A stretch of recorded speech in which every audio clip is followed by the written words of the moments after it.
रतन एक गरीब कपड़ा बुनने वाला था। उसका काम बहुत ही अद्भुत था। सभी को बहुत पसंद आते थे कपड़े, बहुत जल्दी बिक जाते थे। लेकिन फिर भी उसकी गरीबी कम नहीं हुई। वह अकेला ही रहता था। वह बहुत बड़ा शिव भक्त था। एक दिन महादेव, महादेव, मैं तो आपकी इतनी प्रार्थना करता हूँ, पूजा करता हूँ, लेकिन आप तो मेरी प्रार्थना स्वीकार नहीं करते। मैं अब और कितनी तकलीफ सहूँ महादेव। अब और कितने दिनों तक मेरी ज़िंदगी ऐसे ही गरीबी में गुजरेगी। अब आप ही कुछ करिए महादेव, आप ही कुछ कीजिए, दया कीजिए, कृपा कीजिए, अपना चमत्कार दिखाइए। बाबा दया करो, बाबा दया करो। और पार्वती ये सब सुन रही थी और वह शिवजी से कहती है, अच्छा ये सब क्या है? आप क्या देख रहे हो कि अपना भक्त कितनी तकलीफ में है? आप किसकी बात कर रही हैं? किसकी बात करूंगी? रतन की बात कर रही हूँ। रतन हर समय आपकी पूजा करता है और रतन आपका परम भक्त है। मैं जानता हूँ। अरे जानते हैं क्या मतलब? आपके इस तरह के परम भक्त के प्रति आप इतने ज़्यादा कठोर क्यों हैं? आप तो अपने भक्तों के प्रति इतने कठोर नहीं होते हैं। कभी भी आपको उस पर दया नहीं आती। इस तरह के गुड़ी इंसान को देखकर मुझे भी दया आ रही है। दया तो आती है, तो फिर आप उसके लिए कुछ कीजिए ना। प्रभु क्या करूं, क्या करूं? मतलब उसकी किस्मत बदल दीजिए ना। उसके पास ज़्यादा पैसे रहेंगे तो वह सुख और शांति से रह पाएगा प्रभु। और ऐसी बात नहीं है। उसके पास कोई गुण है ना। सुनिए, सब उसकी किस्मत की वजह से है। उसकी किस्मत बदल नहीं सकता, मेरे हाथ में नहीं है। मुझे भरोसा नहीं है आप देना नहीं चाहते हो, इसलिए इस तरह की बातें कर रहे हो।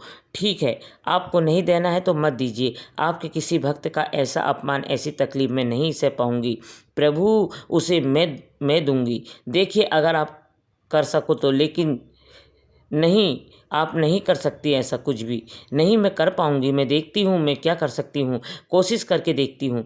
ठीक है, कर लो कोशिश। और वह शिव भक्त के लिए अपना प्रेम दिखाती है। वाह क्या बात है, कितनी मधुर धुन है। और यह क्या गाना है? ये आंखें बंद करके गाना का मन हो रहा है। और रतन अपना चलते जाता है और गाने की प्रशंसा करते रहता है। और इतने में माता लक्ष्मी उनके सामने कुछ सिक्के का गठला फेंक देती है, लेकिन वो नहीं देखती है। क्या हुआ पार्वती, आपने देखा ना? वो तो सिक्के देख ही नहीं पाया। मैंने देखा, लेकिन सुनिए मेरा काम है देना। और मैंने जब बोला है कि मैं दूंगी तो फिर मैं उसे देकर ही मानूंगी। ठीक है, कोशिश करके देखिए अगर कर पाए तो। और इसके बाद माता लक्ष्मी, माता पार्वती एक बुढ़ी का रूप लेकर पेड़ के नीचे बैठ जाती है। तो माँ आप मुझसे चला नहीं जा रहा है, यहाँ तो एक रिक्शा तक नहीं है और मैं कैसे चलूँ? माँ क्या बात है, आपको क्या हुआ है? माता, बेटा मेरा घर बहुत दूर है और मैं अकेले ही रहती हूँ। इतना भारी सामान लेकर अब मैं नहीं चल पा रही हूँ। आप परेशान मत होइए माँ, मैं आपको घर पहुँचा दूँगा। लाइए लाइए अपना सामान दीजिए, मैं उठा लेता हूँ। खुश रहो बेटा, खुश रहो, खुश रहो बेटा, तुम्हारा भला हो, खुश रहो।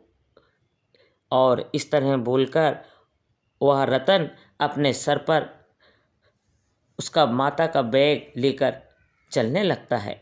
और चलते चलते चलते चलते दूर जाते हैं। वहाँ पे बुढ़ी माँ बोलती है, रुक जाओ बेटा, इसे यहीं पे रख दो।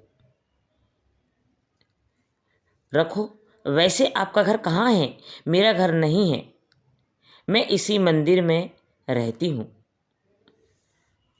अच्छा, ले लो बेटा, ये सिक्के हैं, कुछ तुम रख लो। ये सोने के सिक्के, इससे तुम्हारी गरीबी दूर हो जाएगी। माता जी ये क्या है? अरे ये सोने का सिक्का है, इसकी बहुत कीमत है, अच्छे से रखना। ठीक है, इसको बेचने पर तुम्हें बहुत सारे पैसे मिलेंगे। तुम्हें तुम्हें और तकलीफ नहीं उठानी पड़ेगी, समझे? हाँ, रखो इसे, रखो, समझ गया, मैं ध्यान रखूँगा बिल्कुल। और इस तरह वो सिक्के को अपने पास रखकर वहाँ से चलने लगता है। चलते चलते उसे आज एक तालाब दिखता। आज मैंने बहुत काम किया है और गर्मी भी बहुत ज़्यादा है। वाह, कितना ठंडा पानी है। एक काम करता हूँ, चलो इस तालाब में मैं नहा लेता हूँ। और उस कपड़े उतार कर उस तालाब में रतन नहाने लगता है। और नहाकर वो जब बाहर निकलता है तो उसका सिक्का पानी में गिर जाता है। और जब बाहर आकर देखता है, अरे मेरा सिक्का कहाँ गया, मेरा सिक्का, अरे कहाँ गया, मेरा सिक्का कहाँ गया, यहीं तो रखा था, लगता जब मैं पानी में गया वो गिर गया। क्या करूं, क्या फूटी किस्मत है मेरी, सिक्के को भी पानी में अभी गिरना था, मेरी किस्मत साथ नहीं देती, क्या करूं। क्यों, देख लिया ना आपने, मैंने बोला था आपको मैं उसे पैसे देकर ही रहूँगी। ठीक है, दीजिए, फिर देखिए क्या होता है। और इतने में रतन अपने घर जाने लगता है। उसके पीछे एक औरत आती है और बोलती, कैसे हो भैया। रतन बोलता है, बहन मैंने आपको पहचाना नहीं, आप कौन हो। मैं साधना हूँ, लेकिन मैं आपको जानती हूँ, आप रतन रतन जी हैं। हाँ बहन, पर आपको कैसे पता, आप मुझे नहीं पहचानेंगे भाई, आपने मुझे एक बनारसी साड़ी बना कर दी थी ना। ओ लेकिन मुझे तो याद ही नहीं आ रहा है, यह मैंने कब किया। लेकिन मैं आपको नहीं भूली हूँ भाई, मेरे पति बहुत अच्छे हैं, उन्होंने मुझसे कहा है कि उस साड़ी की कीमत आपको दे दूँ, लीजिए। और वो बहुत सारे सिक्के पैसे, बहन इसमें तो बहुत सारे पैसे हैं, बनारसी साड़ी के इतने पैसे नहीं होते हैं, पसंदी सामान की कोई कीमत नहीं देखी जाती है, इसे रखिए, आपको अब तकलीफ उठाकर चरखा नहीं चलाना होगा, आप इन पैसों से अपने बाकी की ज़िंदगी बड़े आराम से बिताएंगे, मैं चलती हूँ। और माता पार्वती शिव जी के पास चली जाती है और ये खुश होकर रास्ते में चलता है। क्या हुआ रतन भाई, इतने खुश क्यों हो, क्या बताऊं भाई, जरा यह देखो तो, इतने सारे सिक्के, मुझे इतने सिक्के, अरे वाह, कहाँ से मिल गए इतने सिक्के। और वह सिक्के लेकर खुशी खुशी घर जाता है। और उसका जो दोस्त होता है उसको वह बताता है कि इतने सारे सिक्के तो वह चोरी करने के इरादे से उसकी घर की दीवार को तोड़ता है और तोड़कर उसके सारे सिक्के चोरी कर लेता है। और जब चोरी हो जाते हैं, रतन नींद में सोया रहता है और सुबह उसकी नींद खुलती है। जब उसकी नींद खुली तो वह उठकर बैठता है और देखता है, अरे ये क्या है, मेरी दीवार तो टूटी हुई है, मेरे सिक्के कहाँ गए, अरे मेरे सिक्के कहाँ चले गए, किसने चोरी कर लिए मेरे सिक्के। और घबरा जाता है, हाय हाय, कितने सारे पैसे मिले थे वो भी चोरी हो गए। सारे जब भी पैसे मिलते हैं कोई ना कोई उसे चुरा लेता है। हे महादेव, ये आपकी कैसी लीला है। हाँ, हाय रे, मेरी किस्मत, जब पैसे ही नहीं रहेंगे तो मेहनत करके क्या फ़ायदा होगा। क्या हुआ, निराश होकर बैठ गई हो, दुखी हो। प्रभु रतन के लिए क्या, हाँ मैंने इतनी कोशिश की पर सब पानी में मिल गया। जब पार्वती कहती है उसके खिलाफ सब हो गया तो शिव जी कहते हैं, मैंने, मेरी बात नहीं मानी आपने, ये पैसे देने के चक्कर में आज भूखा है, उपवास है, जो भी हो, लेकिन आज वो कभी भूखा नहीं रहा है, समझी। आप बेचारा इतने तकलीफ उठा रहा है, यह देखकर तो मैं आपसे, मैंने बोला था ना कि उसकी किस्मत को बदलना मेरे हाथों में नहीं है। मैं समझ गई हूँ ये सब आपकी माया है। प्रभु आपके भक्तों को किस्मत बदलना अगर आपके हाथ में नहीं तो किसके हाथों में है, उनके खुद के हाथों में है। मतलब पैसों के लिए उसे स्वयं बहुत ज़्यादा मेहनत करनी पड़ेगी, तभी तो मैं उसकी मदद कर पाऊँगा। हम पहले कर्म, उसके बाद उसका फल मिलता है।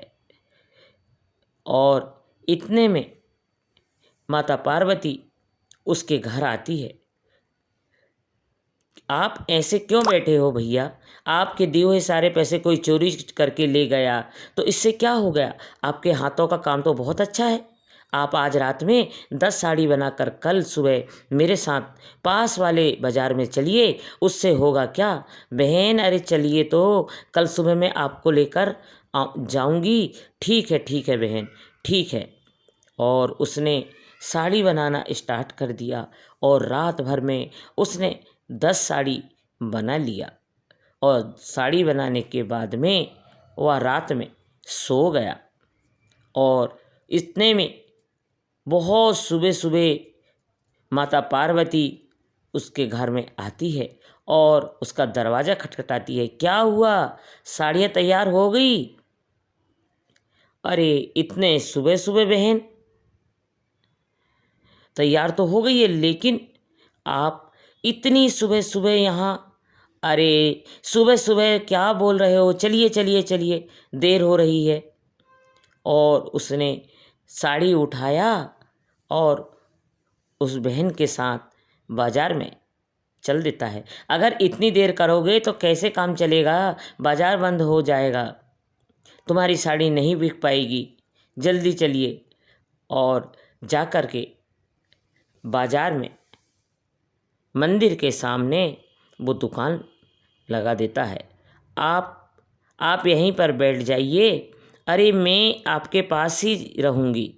और उसने बैठ कर के पूरा अपना सर का गट्ठा उतार कर वहाँ पर साड़ी की दुकान लगा दिया।